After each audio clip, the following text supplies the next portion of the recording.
وفاقی حکومت کا کہنا ہے کہ پیٹرولیم مصنوعات کی قیمتوں میں عالمی سطح پر اضافے کے بعد پاکستان میں پیٹرول پر اور ڈیزل پر بالترتیب 127 روپے اور 200 روپے سے زائد کی سبسڈی دی جا رہی ہے۔ دوسری طرف پاکستان تحریک انصاف کی طرف سے اسٹریٹ موومنٹ کی تیاری بھی کی جا رہی ہے۔ وزیر اعلیٰ کے پی سہیل آفریدی نے آج پشین میں جلسے سے خطاب میں کہا ہے کہ ہم نکلیں گے لیکن اس دفعہ سر پر کفن باندھ کر نکلیں گے۔ موجودہ صورتحال میں کیا پاکستان تحریک انصاف کوئی منظم تحریک چلا پائے گی یا مذاکرات کے ذریعے مسائل حل ہوں گے؟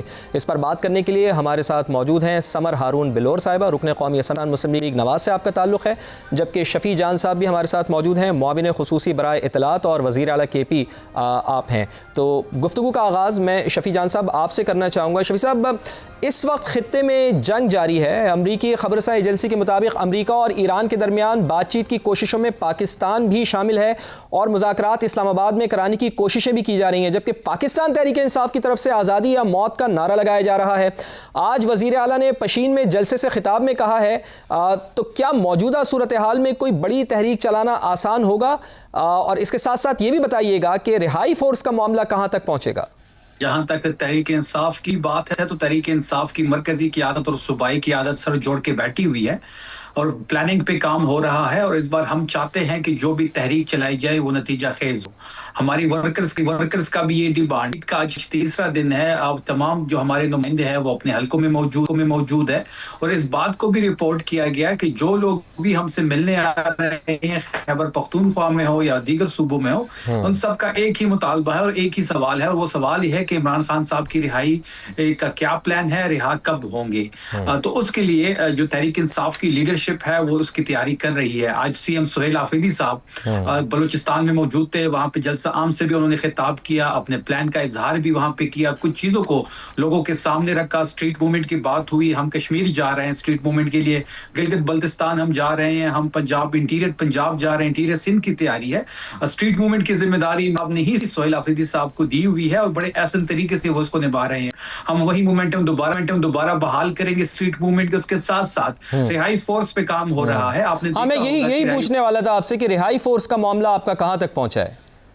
لیکن رہائی فورس پہ رمضان میں ہماری کافی میٹنگز ہوئی ہیں، اس کے لیے ایک کمیٹی بھی بنائی گئی ہے، سٹرکچر تقریباً کمپلیٹ ہو گیا ہے، کچھ دنوں میں اس کا لانچنگ ایونٹ ہے۔ سی ایم آفریدی صاحب اس سے خطاب کریں گے، اس کا ڈیش بورڈ کھول دیا جائے گا، اس کے بعد مختلف خیبر پختونخوا کے شہروں میں کیمپس لگائے جائیں گے، اور جس دن 1 لاکھ ممبرشپ پوری ہو جائے گی باقاعدہ حلف ہوگا اور چین آف کمانڈ جو ہے وہ آفریدی صاحب کے پاس ہوگی۔ ہمیں امید ہے کہ ہم انشاءاللہ 10 لاکھ جو ہمارا فگر ہے، جو ہم نے گول سیٹ کیا ہے، اس کو اچیو کر لیں گے۔ پورے پاکستان سے نوجوان اس فورس کا حصہ بنیں گے، اور جو بھی عمران خان صاحب کی رہائی کے بارے میں جو بھی لائے عمل دیا جائے گا، وہ تمام تر جو فورس کے ممبرز ہوں گے وہ اس تحریک میں صف اول میں ہوں گے۔ جہاں تک جنگ کی بات کی، آپ نے ایک سچویشن کا بیان کیا، تو بات بڑی واضح ہے کہ جب ان کا ایک وفد جس میں طارق فضل چودھری صاحب تھے، رانا ثناءاللہ صاحب تھے، اچکزئی صاحب اور گوہر صاحب سے ملے، اور ایک جو انہوں نے ایک میٹنگ رکھی تھی وزیر اعظم ہاؤس میں پارلیمانی لیڈرز کے لیے، ہمیں وہاں پہ انوائٹ کیا، تب بھی ہم نے ان کو کہا کہ اس چیز کو آپ پارلیمان کے اندر لے کے آئیں، ایک جوائنٹ سیشن وہاں پہ کروائے، تمام ارکان کو اعتماد ملے۔ اس طرح نہیں ہو سکتا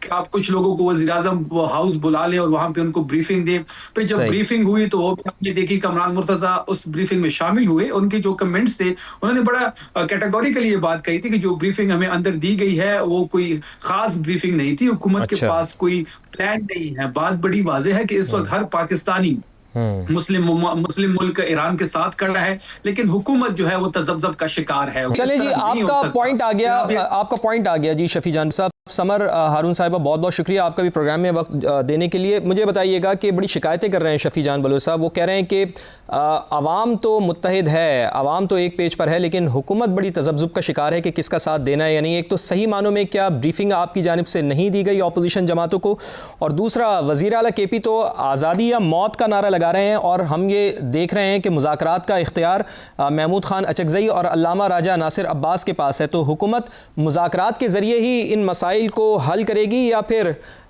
تحریک چلانے دیں گے آپ پاکستان تحریک انصاف کو؟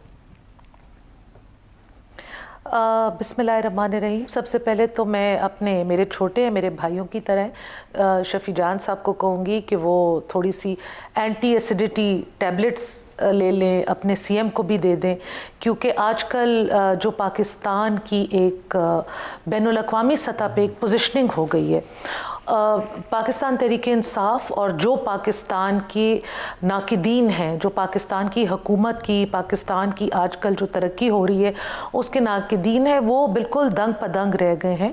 میرے بھائی نے یہاں پہ ابھی کہا کہ ہم کلیئر پوزیشن نہیں لے رہے ایران کے اوپر، تو ایران کے فارن منسٹر نے ٹویٹ کر کے اردو زبان میں پاکستانی حکومت کا اور ان کے رول کا مطلب شکریہ ادا کیا۔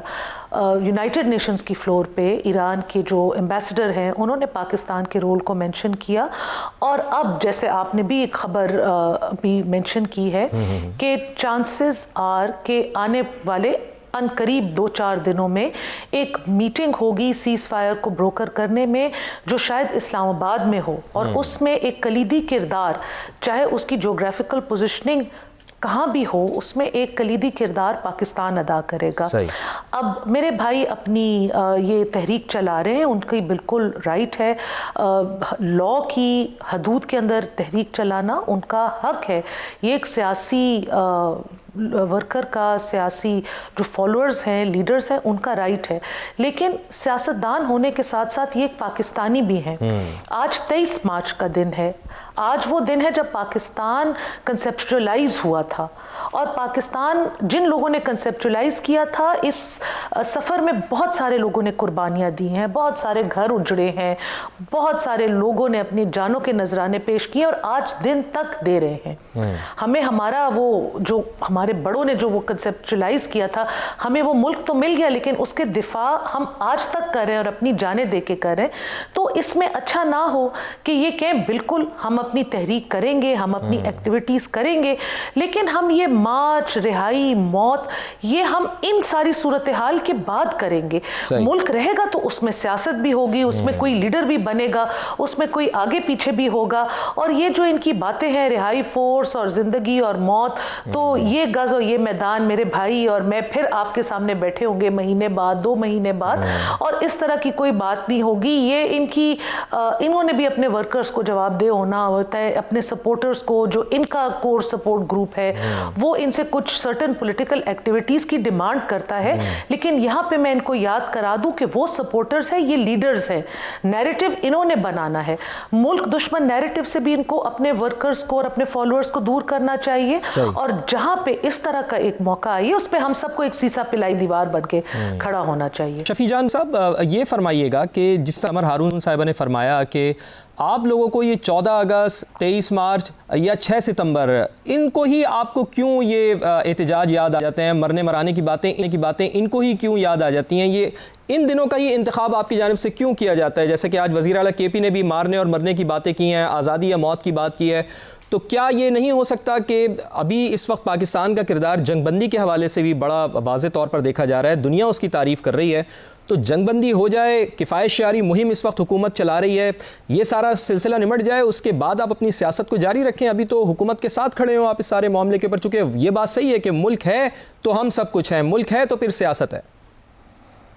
بالکل، میں آپ کی اس بات سے اتفاق کرتا ہوں، ملک ہے تو سب کچھ ہے، پاکستان ہے تو سیاست ہے، پاکستان ہے تو تحریک انصاف ہے، مسلم لیگ ہے، پیپلز پارٹی ہے، اس بات سے بالکل میں اتفاق کرتا ہوں۔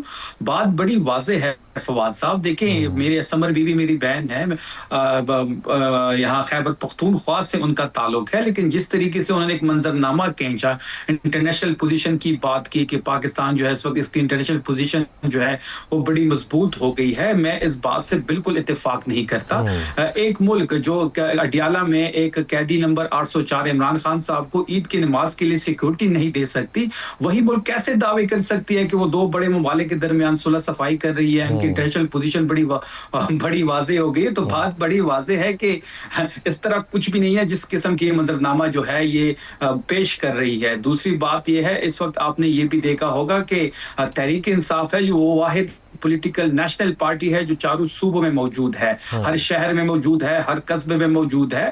بات بڑی واضح ہے کہ جس طریقے سے انہوں نے ہمارا مینڈیٹ چوری کیا، جس طریقے سے چور دروازے پہ ہمارے مینڈیٹ پہ بیٹھے ہوئے ہیں، 17 سیٹوں پہ جیت کے کس طرح یہ پورے ملک کے حکمران بن گئے ہیں۔ آپ نے پھر ان کی نااہلی نکمی بھی دیکھ لی کہ جس طریقے سے انہوں نے پیٹرول بم گرایا، مطلب یہ جو جنگ ہوئی اس کو بھی انہوں نے مالی غنیمت جانا، اور یہاں بھی انہوں نے ایک ڈاکہ مار دیا، $60 پر بیرل پہ خریدا گیا پیٹرول عام پاکستانی کی جیب سے 55 روپے اس پہ ایکسٹرا نکالا گیا. پھر جس طریقے سے ابھی مزید مہنگا کرنے کے موقع ڈھونڈ رہے ہیں, یہ تو عید کی رات میں بھی انہوں نے یہ ڈاکہ دوبارہ ڈالنے کی کوشش کی, لیکن جس طریقے سے تحریک انصاف نے نہیں, کریڈٹ دینا آپ وزیر اعظم کو کریڈٹ دینا, وہ انہوں نے پیٹرول مہنگا نہیں کیا, وہ کہہ رہے ہیں کہ حالات اتنے خراب ہیں لیکن ہم عید کے اوپر کم از کم پیٹرول مہنگا نہیں کر سکتے. سمری تو گو کہ ان کے پاس بہت زیادہ آئی تھی, 200 روپے ڈیزل پہ بڑھانے کی بات کی جا رہی تھی, پیٹرول پر بھی بڑھانے کی بات کی جا رہی تھی, کوشش تو کر رہے ہیں وزیر اعظم. فواد صاحب مجھے ایک اور چیز سمجھ نہیں آتی کہ یہ سمری بھی خود تیار کرتے ہیں اوگرا سے, خود ہی اس کو مسترد کر دیتے ہیں, پھر ٹی وی پہ بیٹھ کے عوام سے کہتے ہیں کہ آپ تالیاں بجائے, ہم نے بڑا کارنامہ کر دیا. بات بڑی واضح ہے کہ ان کے پاس کوئی پلان نہیں ہے پاکستان کو آگے لے جانے کا. آئیے جو فگرز ہے فگرز رکھ کے فیصلہ کرتے ہیں کہ عمران خان صاحب جب حکومت میں تھے تب پیٹرول کا کیا ریٹ تھا اور آج کیا ریٹ ہے. تب پیٹرول کا عالمی منڈی میں $120 پر بیرل تھا, 150 کا یہاں فروخت ہو رہا تھا. آج یہ $100 پہ آ گیا ہے تو 330 میں پاکستان کی عوام اس کو پرچیز کر رہی ہے, اور ہائی اوکٹین کو 200 روپے آج انہیں مزید بڑھا دیا. اس ہفتے کے رات کو یا اتوار کی رات کو جب دوبارہ پرائس چینج ہوگی تو پھر میرے خیال میں 80-70 روپے دوبارہ بڑھا دیں گے. ویسے صبر صاحبہ یہ ایک بڑا اچھا سوال ہے جو کہ ایک عام ویور ہے نا, ایک عام پاکستانی ہے, وہ واقعی یہ آج کل سوال کر رہا ہے کہ جی جب بانی پی ٹی آئی کا دور تھا, پاکستان تحریک انصاف کا دور تھا, تو اس وقت تو پیٹرول بہت اوپر چلا گیا تھا, $120 فی بیرل سے بھی اوپر چلا گیا تھا, لیکن اس وقت بھی پیٹرول اتنا مہنگا نہیں تھا. اب جبکہ ایک تو آپ کے اوپر تنقید یہ ہو رہی ہے کہ آلریڈی آپ نے $60 فی بیرل کا پیٹرول اتنا مہنگا, آپ نے اس کے اوپر 55 روپے بڑھا دیے. ایک تو اس تنقید کا آپ کیسے جواب دیں گے, اور دوسرا ابھی $100 فی بیرل کے اوپر پیٹرول ہے اور اس کے اوپر آپ 333 روپے کا پیٹرول دے رہے ہیں, اور پھر اس میں بھی 70 روپے 80 روپے اضافے کا آپ لوگ کہہ رہے ہیں. تو پھر آخر یہ کیلکولیشن کیسے کی جاتی ہے؟ کیا پھر پاکستان تحریک انصاف حق بجانب نہیں ہے کہ سمری پھر آپ کے پاس کہاں سے آتی ہے؟ خود ہی آپ لوگ سمری بھیجتے ہیں, پھر اس کو مسترد کر دیتے ہیں اور پھر اس کے اوپر شادیانے بجائے جا رہے ہوتے ہیں. ایسا آخر ہو کیسے رہا ہے؟ کیسے آپ اس کا فارمولا ڈیولپ کرتے ہیں؟ دیکھیں, اگر شفیع جان صاحب سڑکوں کے بجائے اور ادھر ادھر ریسٹورنٹس کیفیز میں سی ایم صاحب کے ساتھ گھومنے پھرنے سے فارغ ہوں, دفتر میں بیٹھیں, تو ان کو پتہ چلے کہ ہر محکمے کی اپنی ایک اسپیشلائز ٹیم ہوتی ہے. اوگرا میں ایک اسپیشلسٹس کی ایک ٹیم بیٹھی ہوئی ہے جو پاکستان مسلم لیگ نواز سے تعلق نہیں رکھتی, وہ اپنی چنندہ فیلڈ میں ماہرین ہیں. اور وہ اب یہ خان صاحب کی, انہوں نے خان صاحب کی حکومت, خان صاحب کی ریاست مدینہ, اس کی ہم ہر وقت باتیں سنتے ہیں. خان صاحب کی حکومت میں 1 سال میں پاکستان 2 جنگوں میں انوالو ہوا. خان صاحب کی حکومت میں پورے مسلم امہ ایک ورلڈ وار 3 کی سچویشن میں وہ ہوا. جو آئل کی قیمتیں ہیں وہ ورلڈ وار 2 کے بعد ہائیسٹ پوزیشن پہ ہیں دنیا میں. ورلڈ وار 2 کے بعد, یہ وال سٹریٹ جرنل کے فگرز ہیں.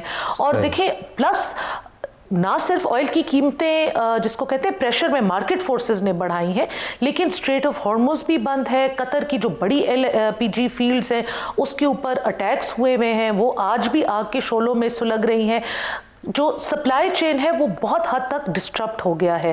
آپ نے یہ بات تو صحیح فرمائی کہ 200 روپے ہائی اوکٹین جو پیٹرول ہے اس کے ریٹس بڑھائے گئے, لیکن یہ بہت سوچ سمجھ کے بڑھائے گئے ہیں. دیکھیں, اس بڑھانے کے بعد اور جو عید پہ پرائم منسٹر صاحب نے انٹروین کیا اور قیمتیں نہ بڑھانے کا پریشر انہوں نے اپنے سر لیا, اس کے ساتھ ساتھ بہت اسٹرکٹ آسٹیرٹی میجرز بھی انفورس کر دیے گئے ہیں. حکومت نے اپنا 50% فیول کا خرچہ کٹ ڈاؤن کر دیا ہے. حکومت نے اپنی ساری جو سرکاری اپنی تنقیبات تھی وہ ختم کر دی ہیں. 23 مارچ کی اس دفعہ تقریب نہیں ہوئی. ہم دونوں چیزیں کر رہے ہیں, لیکن مارکیٹ میں ایک پینک بائنگ ہو جاتی ہے. آپ کو پتہ ہے ہورڈنگ شروع ہو جاتی ہے, پھر لمبی لمبی قطاریں شروع ہو جاتی ہیں. تو ساری چیزوں کو ایک آئی تھنک ایسن طریقے سے مینج کیا گیا ہے. پیٹرول کی سپلائی بھی نہیں ڈسٹرپٹ ہوئی, ضروریات زندگی کو بھی کوشش کیا ہے کہ ایک حد درجے کنٹرول کیا جائے, اور جو دنیا میں ایک سچویشن چل رہی ہے اس کے ساتھ وہ کرنے کے لیے. اور اس کے ساتھ ساتھ ہم ہاتھ پہ ہاتھ دھرے نہیں بیٹھے ہوئے. ہم سے بہت بڑے ممالک, ہم سے بہت زیادہ یہ بات, یہ آپ کا نقطہ آ گیا, چونکہ میرے پاس پروگرام میں وقت بالکل ختم ہو رہا ہے سمر صاحبہ. تو میں شفیع جان آپ سے بس میں صرف اب فائنلی یہ کامنٹ لینا چاہوں گا کہ گزشتہ شب ہم نے دیکھا کہ بانی پی ٹی آئی کے علاج کے حوالے سے ان کو جو آخری انجیکشن تھا وہ بھی لگایا گیا ہے, ان کی آنکھ کی بینائی کے متاثر ہونے کے حوالے سے. کیا ان کے علاج سے مطمئن ہیں آپ؟ مختصراً بتا دیں. بات بڑی واضح ہے کہ ہم نے پہلی بھی اس چیز کو مسترد کیا ہے. یہ حکومت رات کے اندھیرے میں جیل مینول کی خلاف ورزی کرتی ہے, ان کو پمس لاتی ہے, ایک بار نہیں کئی بار ہم اس کو مسترد کرتے ہیں. ہماری ڈیمانڈ وہی ہے کہ ان کو شفا انٹرنیشنل ہاسپٹل شفٹ کیا جائے, ان کی فیملی کے زیر نگرانی ذاتی ڈاکٹر کے ہمراہ. صرف ایک منٹ میں آپ کی کفایت شاری پی لوں گا. سمر بی بی نے کفایت شاری کی بات وقت بالکل ختم ہو گیا شفیع جان, وقت بالکل ختم ہو گیا شفیع جان, وقت بالکل ختم ہو گیا. سمر صاحبہ بس پرٹیکولرلی اس بات کا جواب دے دیں کہ ان کے ذاتی معالج سے علاج کیوں نہیں کروایا جا رہا, کسی پرائیویٹ کلینک میں یا شفا میں کیوں نہیں ان کو شفٹ کیا جا رہا؟ ان کی جی ذاتی معالج کی ایما پہ جو ڈاکٹرز انہوں نے پن پوائنٹ کیے تھے, انہوں نے ریکمینڈ کیے تھے, ان سے ان کا علاج کرایا جا رہا ہے. ریگولرلی ان کی اپڈیٹس دی جا رہی ہیں. الحمدللہ خان صاحب فٹ اینڈ فائن ہے, اور اللہ ان کو صحت یابی رکھے. چلیں جی, آپ کی دعا ہے کہ خان صاحب فٹ اینڈ ہیں اور اللہ تعالیٰ ان کو صحت دے.